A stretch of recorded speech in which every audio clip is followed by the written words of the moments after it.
Bonjour à tous, bienvenue sur BBI Boss Business Interview, le rendez-vous des acteurs économiques à impact positif dédié aux chefs d'entreprise. Aujourd'hui, j'ai le plaisir de recevoir Alexia de Saint-Just, qui est la présidente et fondatrice de Créole Hollywood. Bonjour Alexia. Bonjour. Alors aujourd'hui, vous avez créé un concept novateur qui allie culture et cinéma dans l'espace créolophone. Est-ce qu'on peut revenir sur l'histoire aujourd'hui de Créole Hollywood? Créole Hollywood, c'est sorti de mon cerveau qui travaille à 2000 à l'heure et à un moment précis parce que je me suis posé une question. Une première question, c'est mais que deviennent les langues créoles? Pourquoi les langues créoles? Il y a une relation avec mes origines, mes racines, on va dire, qui sont martiniquaises. Tout à coup, je me pose la question de les langues créoles, que deviennent-elles, que font-elles? Et je me rends compte qu'il y a un problème de sauvegarde, de transmission et par conséquent de longévité. Il me fallait trouver un moyen. Quel était le meilleur moyen pour travailler à cette mise en lumière des langues qui sont, par exemple, pour l'Hexagone, en rupture générationnelle. Qu'est-ce que la rupture générationnelle? C'est symbolisé par le fait que les parents qui sont arrivés, par exemple, dans l'Hexagone, dans France hexagonale, dans les années 60, 70, 80, ont eu tellement peur de l'avenir pour leurs enfants qu'ils ont préféré supprimer les cultures, les langues pour que leurs enfants aient plus de possibilités de cette société française qui prône l'assimilation. C'est un problème à terme, à moyen terme. Et donc ma question c'est mais qu'est-ce que je peux faire d'ici en étant à Paris et par quel moyen? Le moyen, c'est le cinéma. Et la référence, bien sûr, on dit Créole Hollywood, on pense tout de suite à Hollywood, à Bollywood, à Nollywood. Et on a eu cette réflexion-là. On s'est dit, mais comment est-ce qu'on peut vraiment synthétiser la chose de manière géographique, parce qu'on parle des 4 départements qui sont loin. Et donc la réflexion, ça a été oui, mais justement, la situation de ces 4 départements oblige toute sa jeunesse. Si on prend le cas de la Martinique, c'est 74% de la jeunesse qui s'en va dans l'Hexagone ou en Amérique, mais plutôt dans l'Hexagone, parce que cette situation date de l'esclavage, la métropole, les colonies. Et donc voilà, la réflexion, c'est de dire, si nous avons 300 000 habitants à la Martinique, etc., et autant d'habitants dans des pays extérieurs, nous faisons le compte, cela fait 20 millions de locuteurs de langue créole.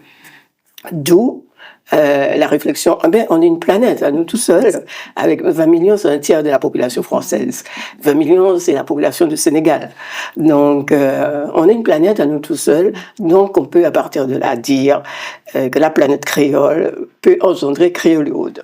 Bon, la gymnastique n'est pas très compliquée, finalement. Exactement, et c'est une très belle initiative aujourd'hui de mettre en avant cette culture qui doit, je pense, perdurer à travers des actions comme les vôtres. Évidemment, nous sommes historique. Exactement. On peut parler d'innovation. Quand on parle d'innovation, on pense toujours à des technologies, etc. C'est de l'innovation immatérielle, on est en plein dedans.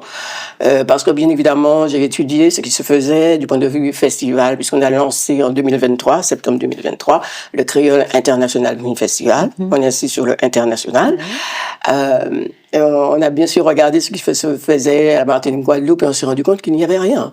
Donc il fallait créer ce qui n'existait pas. Et en principe, dans l'Hexagone, c'est même pas en principe, c'est un fait, il n'y a pas de festival dédié à ce cinéma qui rencontre bien des complications. Vous pouvez regarder la programmation des films à Paris, grande ville, et je parle même pas de la province, encore que il n'y a pas de films de Réunionnais, de Martiniquais, donc on remonte l'histoire, on remonte le temps et on se rend compte oui qu'on est en train de faire quelque chose d'historique et chaque jour davantage on se rend compte de combien c'est historique. C'est important, c'est vraiment très important aujourd'hui. Vous parlez justement du festival KIF pour le faire plus court. Vous avez tenu sa première édition en septembre 2023. Est-ce qu'on peut revenir un peu sur les moments forts de cette première édition? On va dire que le premier moment fort, et c'est là que vous vous rendez compte que vous faites quelque chose d'extraordinaire, où sont les films? Ça, c'est le premier moment. Où sont les films? Bien évidemment, je viens de dire qu'on ne voit pas les films ici, et on se rend compte donc qu'il va falloir faire un travail extraordinaire. Cela nous a pris 2 ans à trouver des films, et quand je parle de films, je parle de films de qualité,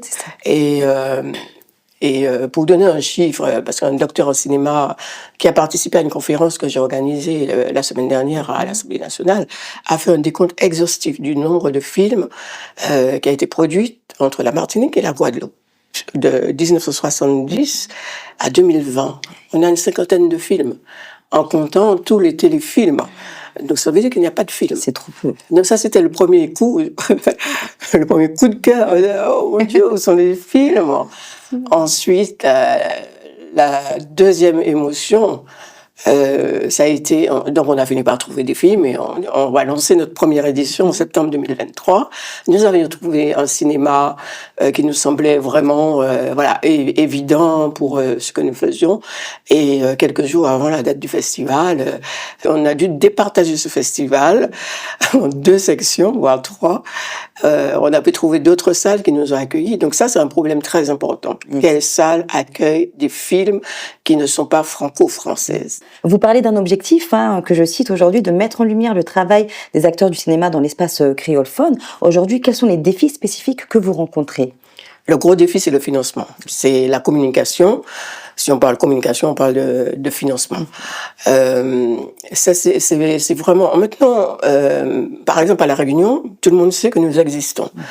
Mais il y a le défi financement, bien entendu. Mais le défi, c'est de ne pas se ghettoiser. Ça, nous ne voulons pas. C'est pour ça que j'insiste sur le mot international. Nous ne voulons pas être appelés Outre-mer. D'ailleurs, je parle d'espace créolophone et non pas Outre-mer. Donc, on décolonise le vocabulaire en même temps. Et le défi, c'est de faire aussi comprendre cela. Ne m'appelez pas Outre-mer, ne m'appelez pas ultramarin, je suis créolophone. Et l'autre défi, bien évidemment, c'est de faire venir le public, donc la communication. Même si nous avons des articles de presse, par exemple, cela reste quand même de la presse habilitée à faire du antillot, guyano, comme article de presse. Donc il nous faut sortir aussi de cela. C'est vrai que vous parlez également souvent de l'importance aujourd'hui de décoloniser les savoirs et les représentations. Comment est-ce que Créole-Hollywood participe-t-il à cette démarche et quel impact vous souhaitez avoir? La démarche, elle est, par exemple, de vulgariser les connaissances. Donc, évidemment, j'ai parlé d'université. Nous avons des chercheurs. Bien évidemment, la Martinique, elle est connue pour avoir des auteurs comme Aimé Césaire, comme Patrick Chamoiseau, mais personne ne connaît la créolité, par exemple. Mais donc, nous avons ce travail de vulgarisation à faire. Raison pour laquelle nous avons organisé le 23 octobre à l'Assemblée nationale une conférence sur la discrimination linguistique, focus langue créole, avec différents experts de la Martinique, la Guadeloupe, La Réunion, Haïti. Ça, c'est un premier pas. Et vraiment, le thème, c'était sur la discrimination linguistique, mais c'était aussi une façon de dire la recherche ne reste pas académique. Elle est également pragmatique, pratique. Et ça, on doit communiquer là-dessus, de faire comprendre aux gens que non, c'est pas parce qu'on nous a interdit une langue jusqu'à il y a quelques années que c'est pourri et qu'il faut jeter. C'est un patrimoine à sauvegarder. Et il y a tout ce travail de communication au sens large et une prise de conscience peut-être, de conscientisation. Et notre volonté, par exemple, c'est de lutter contre cette diglossie qui fait que vous allez parler créole à la maison avec des amis, mais ailleurs vous parlez français. Oui. Et dans les films, ça se retrouve. D'ailleurs, vous avez des films qui sont faits par un Martiniquais ou un Guadeloupéen, vous allez entendre 2 phrases en créole et le reste en français. Au contraire de La Réunion, par exemple, presque tous les films de La Réunion sont en VO créole. Donc notre défi, c'est cette prise de conscience, cette mise en lumière, la prise de conscience que il faut qu'une langue soit traitée comme les autres langues. Donc si vous dites que les langues créoles sont des langues, alors elles doivent être en VO. Ça va être la langue principale des films. Ça, c'est notre objectif. Et nous avons l'exemple de La Réunion qui, ça marche très bien, des films en VO que nous avons projetés dans le cadre du festival, en VO créole. Une femme passionnée, une femme engagée aussi. Une dernière question aujourd'hui. Déjà? Oui. C'est passé vite, c'est tellement intéressant. Une dernière question aujourd'hui. Comment est-ce que vous voyez l'évolution de Créole-Hollywood? Alors, comment je vois? Je répète la question, mais j'ai très bien compris la question. Mais moi, ce que je vois, moi personnellement, ce que je vois, c'est qu'à la prochaine édition, qui est du 26 au 30 septembre 2025, nous puissions être reconnus vraiment comme un festival d'avenir. Ça, c'est vraiment, c'est notre but, c'est notre vision à long terme. Nous voulons que nous soyons classés festival de catégorie A, comme le festival de Clermont, comme le festival de Cannes, et que tout le monde se batte pour venir au festival. Ça, c'est notre objectif. C'est tout ce qu'on vous souhaite, Alexia. Félicitations pour toutes ces initiatives. Je rappelle que vous avez récemment lancé le carnet de recherche Creolscope. Et merci à vous d'avoir regardé cette interview jusqu'à la fin. Et je vous dis à très vite pour une nouvelle émission de BBI.